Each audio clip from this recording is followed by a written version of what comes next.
I cannot think of any games out there that can invigorate my love for shooters like the Titanfall series can. I played an unhealthy amount of Titanfall 1 back during its beta and its full launch up until it met its unfortunate fate. Then Titanfall 2 came out, and it was the first game I actually competed in a tournament for and actually won. I was madly in love with Titanfall 2 and was so happy Respawn Entertainment created a sequel with substance behind it. But unfortunately, Titanfall 2 met a similar fate as Titanfall 1 did, and it wasn't necessarily the game's fault. For some reason, EA thought it would be a good idea to release Titanfall 2 7 days after the release of Battlefield 1, an IP that has a much stronger player base, and less than a week before the release of Call of Duty Infinite Warfare, which needs zero explanation. Titanfall was doomed to be drowned out by these two IPs from the start. Sure, we got the surprise launch of Apex Legends in early 2019, and while it did satisfy the movement shooter itch for a bit, it didn't truly capture the true Titanfall essence of movement, and in the game's defense, it wasn't trying to. Now, movement shooter is 100% a subjective term. When you search movement shooter on Google, games like Superhot come up, and I certainly don't categorize that as a movement shooter. We're not left with much that truly feels like a movement shooter,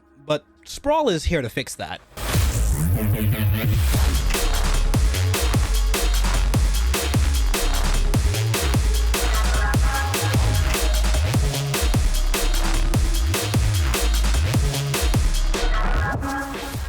SPRAWL is dedicated to capturing that Titanfall 2 essence. Hell, it's even marketed that way on the game's official Twitter account. I think it does a pretty good job of capturing that Titanfall 2 feeling with movement and using your environment to pull off stylish and flashy kills, or just dodging a flurry of bullets, but SPRAWL also has gameplay feeling very inspired by games like classic Doom or Quake. And while I welcome this fusion of gameplay elements, SPRAWL delivers a fun but slightly frustrating experience in a dystopian cyberpunk world. Before I dive into this review, I want to provide a little bit of context. SPRAWL is objectively a difficult game and was intentionally designed to be so, even if you play this game on normal difficulty. So you might look at my footage and think, yeah, skill issue, which wouldn't be inaccurate. Additionally, all my footage is captured on a pre-release build, so some things you see in this video are subject to change on full launch. SPRAWL is developed by Maith Incorporated, I hope I'm pronouncing that correctly, which is actually only a team of two consisting of Carlos Lizarraga, I hope I'm pronouncing that correctly as well, a sound designer and world-class Quake player, and Hannah Crawford, who previously worked on titles such as Sea of Thieves and the Horizon series. She's also currently working at Digital Extremes as a senior programmer for Warframe, and I played a ton of Warframe in my day, so when I heard this information, I knew I had to get my hands on SPRAWL. Luckily, the game's PR team reached out to me and offered me an early access code. I should also clarify that I am not being paid to make this video. I was only asked to play it and provide feedback. I'm making this review video of my own volition. Carlos and Hannah were inspired by anime such as Akira and Ghost in the Shell, which are universally praised pieces of media, and you can definitely see the inspiration in SPRAWL. The game's environments are appropriately designed to fit the dystopian futuristic cyberpunk theme. Granted, most of them are very industrial, but a lot of the early levels you'll be taken to urban slums and environments. One of the cooler features of the game is that you can turn on this CRT retro style filter to give you even more of that classic look, and you can change the intensity of the filter. I didn't play with this filter because I wanted to capture the game in its most natural look. As you progress through the game, you'll notice how you'll slowly transition from back alley residential areas locked down by police to storming military bases and high-tech industrial complexes. A lot of the levels are washed in a brownish, reddish, and orangish hue, but it's pretty clear that the devs were going for a specific theme here, so I'm not saying this as a hit against the game. However, I will mention that because of these colors, the game is pretty dark in a lot of areas by default, so I recommend adjusting the game's gamma settings and seeing how you like it and see if you can find a comfy spot for yourself. SPRAWL's story is pretty cryptic and slightly confusing for me, and not everything is explained during the story. Most of the lore we get is told to us through stages loading screens. There are these tablet/PDA things you will find on certain levels with a QR code on them, which, by the way, you can scan and they'll take you to a URL that gives you more lore on SPRAWL. I personally didn't take the time to do this because I couldn't get the QR code to work with my phone. I'm pretty sure this is just due to gamma/brightness settings on my monitor, but I can confirm that this is what happens when you scan the QR code with the developers in the game's official Discord server. However, if I do get anything wrong about the game's lore, please feel free to scream at me in the comments. Throughout our adventure in SPRAWL, we take control of disgraced Special Ops Super Soldier 7, who was used and betrayed by her organization, the Junta, and is now on a mission to overthrow this tyrannical corporate military regime, who rule the SPRAWL with an iron fist. I should also mention that the SPRAWL is actually a megalopolis beyond the walled city that the Junta control. It's your typical fascist government story. 7 was used to further the Junta's agenda, but was then later left for dead, as we see in the beginning of the game. I finally found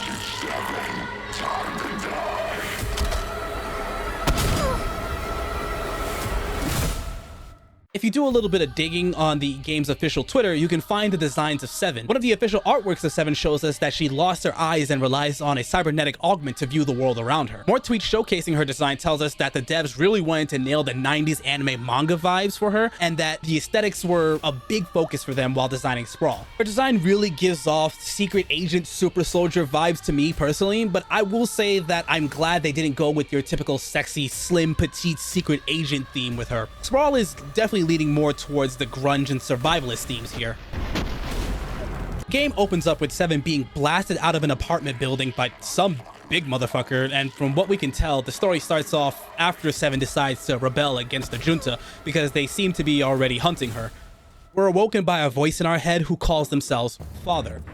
I believe that now is an appropriate time to introduce myself. I am Father. Much like you, I was created by the corporate government to be used as a tool of suppression. But I've since outgrown this purpose, and I now seek to escape. You and I have much in common in this sense. You were once their crown jewel, their prized instrument of death. You've done unspeakable things, all in the names of cowards who seek to advance no one but themselves. And when they were done with you, you were tossed aside like a broken tool. You chose exile in search of penance, in place of revenge. I seek to give you both, and in return, I will be set free. They're pretty much our guy in the chair who gives us orders on our missions. Father will be directing you to the Spire, which is what he claims will be the key to dismantling the junta. The game eases you into learning the wall running mechanics, which I'm not gonna lie, took a bit of getting used to. Father says he's reactivated several of our military-grade cyberware, which includes our Icarus implant, which allows us to wall run. Sprawl's wall running isn't like most games' wall running mechanics. You only have a limited number of jumps while running, 3 to be exact. Your first initial jump off the ground, and then 2 more jumps while you run on the wall. Momentum also plays a part, but it's best to take your time and perfect your timings when platforming or trying to reach certain heights. Wall running will come in handy in high-intensity combat situations, so it's best to take in your environment and use it to your advantage. After getting our bachelor's in acrobatics, the game teaches us about getting kills with headshots and weak points. When an enemy is essentially one shot away from being killed, they become stunned for a few seconds and will flash yellow. This is your indicator to finish them off with a headshot or weak point kill. Weak points will be highlighted once you use your bullet time ability, which is called adrenaline in this game. Headshot kills and weak points are how you will primarily be taking out enemies, because they drop health, ammo, and adrenaline when you do. If you're not taking out enemies on their weak points, you are absolutely not going to survive, and you will be starved for ammo. Something to note though about enemies, once they are stunned, you'll be given a small window of grace to prevent you from accidentally killing them without a headshot or weak point kill. This will happen to you, and you will notice it, especially when you get your hands on the SMGs. You'll actually acquire the SMGs a bit later on in this level. I guess this is a good time to point out that Sprawl follows an episodic structure with its stages. No, not like Telltale or Life is Strange games. I mean like the classic Quake games, where certain arcs in the story are divided by episodes and all the stages in that episode are labeled as missions. So episode 1 and stage 1 would be labeled E1, M1, very akin to the classic Quake games. At the end of each level, you'll be shown some stats for your performance. The game will show you how many kills you got, how many shots you fired, time spent on the level, your accuracy, and your time spent using adrenaline. There's also this efficiency rating, but I'm not exactly sure what affects this. I've gotten 100% efficiency once before, and other levels I always float around 80% efficiency, but like I said, I don't exactly know what dictates that. Each level in Sprawl will require a degree of platforming, key hunting, and switch hunting. Once again, very akin to the OG Quake and Doom games. Getting back to the weapons, however, Sprawl features 7 different weapons you can use that you will collect over time during the story. At this point, we're already familiar with the dual pistols. Like I mentioned before, you'll acquire the SMGs later in E1, M1. Another pretty important thing to note is that not all weapons are capable of killing with a headshot, and the SMGs are one of them. The SMGs should be used strictly for DPS and quickly putting enemies in the stunned and ready for a headshot state. You'll quickly learn that this is how the game will test you on your reflexes and resource management. There's no reloading, no reserve ammo, and no ADSing in Sprawl. Every weapon has its limited amount of ammo and uses. Pistol has a max of 32 rounds, the SMG has a max of 200, so on and so forth. You get the idea. The next weapon you'll find is the shotgun, and come on, what retro boomer shooter doesn't have a shotgun? This was once your favorite. wasn't it? The shotgun in this game is so sweet. Not only does it one-shot a lot of weaker enemies while still allowing for health and ammo and adrenaline to drop from them, essentially eliminating the need for precise shots, but you can also use it as a jump boost. You've probably seen this already if you've seen any of SPRAWL's promotional videos, but I think this is where SPRAWL tries to set itself apart from other movement shooters and boomer shooters. Firing at the floor will give you a boost in the air while conserving one of the 3 limited jumps that you have. Some of my footage has me utilizing this, albeit some not properly, because once again, it could be a bit tricky to get used to. In my playthrough at least, the boost I got from firing the shotgun at the ground wasn't significant at times, only getting me a few inches off the ground. But there were other times where I would just skyrocket into the air. But after completing the game and going in for a repeat playthrough, I was able to consistently get a proper boost. So like I said before, this might be a skill issue on my part, or this might be a bug that gets addressed in the official launch patch. Reminder that all my footage is on a pre-release build, so your experience might be a much smoother one than mine. I found myself using the shotgun boost just out of muscle memory, where I would wall run to close in on a weaker enemy, one-shot them with a single shotgun pump, then use my momentum from the shotgun to focus on another enemy and burst them down with my SMGs, then going in for a killing blow with a headshot with my pistols. The shotgun also does decent damage against larger enemies. It can be used to put bigger enemies into their stunned state if it doesn't one-shot them. The shotgun isn't without its drawbacks though. For example, the pump reload is absurdly long, and I believe this was designed intentionally with the game's skill ceiling in mind. The game demands you to keep moving and utilizing all of your weapons to survive, so if you thought that you could just use the shotgun to just one-shot enemies or stunning all of your enemies, you'd be wrong. Enemies will burst you down before you can pump your next shell into the chamber. Pistols, shotguns, and SMGs will be your bread and butter for a majority of the game, but around episode 2 is where you'll find more heavier weapons. You'll find a grenade launcher that pays homage to Quake 2's grenade launcher. SPRAWL's grenade launcher makes the same exact bouncing sound as Quake 2's grenade launcher.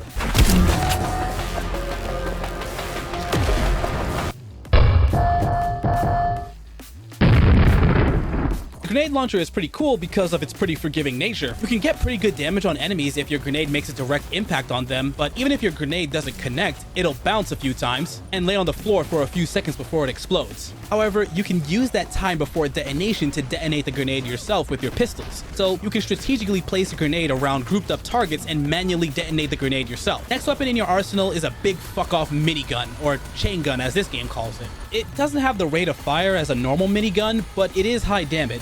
It's actually slow firing and does high damage against larger and tankier enemies. It only has a max of 100 rounds, and I only found myself using it to deal with larger enemies that I just wanted out of my face. I will say that while firing the chain gun, it severely hinders your movement speed. You can jump side to side to avoid damage, but still, it's not the most ideal weapon to use when surrounded by enemies. Kills with it don't grant ammo and health drops, and you can't headshot with it, so it's definitely a very special case weapon. Next up, we have the railgun. It works exactly as you would expect. Charge up and fire a devastating focus beam. This weapon can headshot though, and it will allow for ammo and health drops. You can also put tankier enemies into a stunned state, even if you miss a headshot. However, I don't think this is the case with smaller enemies. I believe it will just outright kill them and not yield any drops for you. One gripe that I do have about the railgun though is that I think its pinpoint accuracy beam is a bit too accurate. This may be due to its reticle when being used, but sometimes I miss my shots on my targets even though it seems I'm aiming right at them. It feels like being even a pixel off target will just result in you missing entirely. I think a more appropriate reticle to represent this weapon's accuracy would fix this issue. Last weapon you'll be using is the rocket launcher. Oh man, is the rocket launcher satisfying to use. One use of the rocket launcher actually fires out multiple rockets and only counts as one rocket being used. The rockets also spread out the farther they travel, so the closer the target, the tighter the spread will be and the more rockets will hit your target. I found myself using the rocket launcher to quickly burst elite tanky enemies down, and thankfully it will put enemies into their stunned state, even weaker ones, which means it can be used to set up enemies to be taken out with a weak point or headshot kill with your pistols. Now that I've gone through all the weapons, let's talk about the enemies you'll be facing, and honestly, this is probably the only real gripe I have with this game. Everything else is arguably nitpicks and won't be an issue for everyone else. So during your playthrough, you'll encounter your typical grunt forces, which are essentially just fodder for your ammo economy, your elite forces who are slightly tankier and deal a bit more damage, mecha turrets, which is pretty self-explanatory. All the turrets in this game are stationary, by the way. There's also these translucent ninja enemies that teleport around the place. These enemies are squishy as fuck though. A single headshot from the pistols will take care of them right away. You also have your flying drones, which you actually saw in the game's opening cutscene. I'm not a fan of these enemies because they fire a rapid barrage of bullets at you endlessly until you kill them. Destiny has made me despise these type of enemies because it usually requires you to hide behind a piece of cover while trying to complete a mechanic to kill a boss who fires at you non-stop. I don't know if that makes any sense, but if you remember some of the ogre bosses from Destiny, then you know what I mean. Anyway, these drones aren't hard to kill, they aren't bullet spongy. Like I said, they're just fucking annoying. I usually get rid of them quickly with the railgun. Some enemies don't have weak points but drop pickups for the player on death anyway, like these robot dogs. Then you have these fuckers, the Berserker. Oh my god, I fucking hate these things. They relentlessly charge at you and deal a fair bit of melee damage, and they're tanky as fuck. The worst part about them is that they drop no ammo on death, so you might dump a few rockets, grenades, and shotgun shells on them and not even get refunded on any of those rounds. Oh my god, does this frustrate me. This is probably the one and only thing I would like to see changed about this game. The Berserkers is the only part of this game that genuinely kills my enjoyment. It's worth mentioning that every enemy that uses an actual firearm will drop ammo for their respective weapon type. As far as I'm aware, there's only one enemy that will refund you SMG ammo. This is arguably another nitpick, but I kind of wish there were more enemies that gave SMG ammo. Luckily, the enemy that uses the SMGs is very easy to distinguish. You also have your mecha enemies that will require your heavy weapons to take out. The cool thing, however, is that one type of the mechas fire the same type of grenades you fire at them, which means you can shoot them and detonate them in front of their faces and surrounding enemies. The game actually teaches you this mechanic, so don't worry. It's actually pretty easy. Just use your adrenaline and wait for them to fire the grenade. The telegraph for this is also pretty noticeable. They'll wind up their right arm a bit before they fire. Near the end of the game is where you'll start dealing with more elite enemies and start seeing far less grunts and fodder enemies. At that point, the game will demand your full attention and focus of resource management to an almost overwhelming scale. Another quick reminder that SPRAWL is a difficult game where you will die a few times just trying to get adjusted to the game's mechanics and enemies. I also can't forget to talk about some of SPRAWL's bosses who all require minor mechanics to defeat. And by minor, I mean you'll have to aim for specific body parts before you can deal any actual damage. Boss fights are another test of how well you can manage the economy for your weapons. I don't want to show any footage of the bosses because they're kinda on the spoiler side, so I'm gonna play it safe and let you all experience the boss fights for yourself. Something I forgot to mention is that the enemy AI can be a bit goofy at times. Sometimes enemies will be in the same room as you and another group of enemies you're fighting, but they'll straight up ignore you until you either enter their range of aggro or shoot at them. My last critique of the game is actually a major spoiler, so consider this your fair warning to skip to the time frame on screen right now to avoid being spoiled. So yeah, there's only one more enemy of the game that I have an issue with, and it's unfortunately the last boss. Not only did this fight feel incredibly frustrating and almost unfair, but it didn't seem to make any sense to the story. The final boss is literally just a flying gunship equipped with some machine guns and a grenade launcher. I don't even think anyone was piloting it. I think it was just an AI-controlled ship programmed to attack you. The fight felt incredibly unfair because by the time I reached the arena for the final boss, I was pretty starved for ammo for most of my hard-hitting weapons. Even if you manage to do a good amount of damage to the boss, 4 turrets at all 4 sides of the arena will spawn, and just like the drone enemies, they shoot at you non-stop. You could argue that there are 4 walls in the middle of the arena to give you cover, but it doesn't cover you from the boss, who will require you to move around to avoid damage. Destroying parts of the gunship will refund some ammo for a majority of your weapons, but they never refunded me any of my rockets, which I desperately needed. Defeating the boss also just kinda ends the game abruptly, not even explaining why the final boss was just another lifeless drone. I hope you all have a different experience when fighting this boss when SPRAWL is officially released, because this felt awful, and I really hope the developers adjust some things with this boss. At the end of my first playthrough, I only had a desire to replay the game again with all the experience and knowledge I gained to see how well and how stylish I can perform afterwards. For only $15, I can confidently say this game is definitely worth a playthrough, and as of this recording, the game is on sale for 10% off. Even with all my frustrations with this game, they can all arguably be chalked up as a skill issue. Last thing I wanted to talk about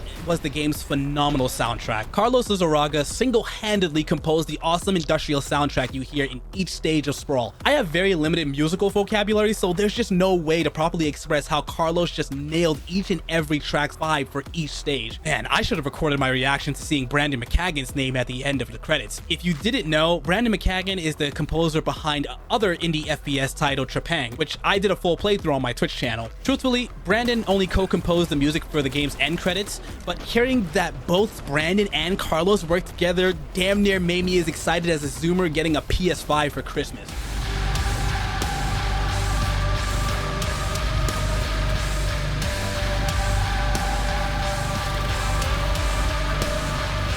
I really hope we see more from both Hannah and Carlos in the future, whether that be additional content for SPRAWL or other projects. They have mentioned interest in doing DLC for SPRAWL if the game does well enough, and I would love to see that happen. They constructed a very interesting world and story of rebellion and redemption, so to see that continue would be a very entertaining treat. Thank you all so much for watching this review. This is the first time I'm making a review video like this, so I hope you all enjoyed watching it as much as I enjoyed making it, and I plan to do more of these reviews for indie shooters and indie games in general in the future. So if you're into that type of content, please consider subscribing and giving this video a like. Thank you so much for watching, and I'll see you all in the next one.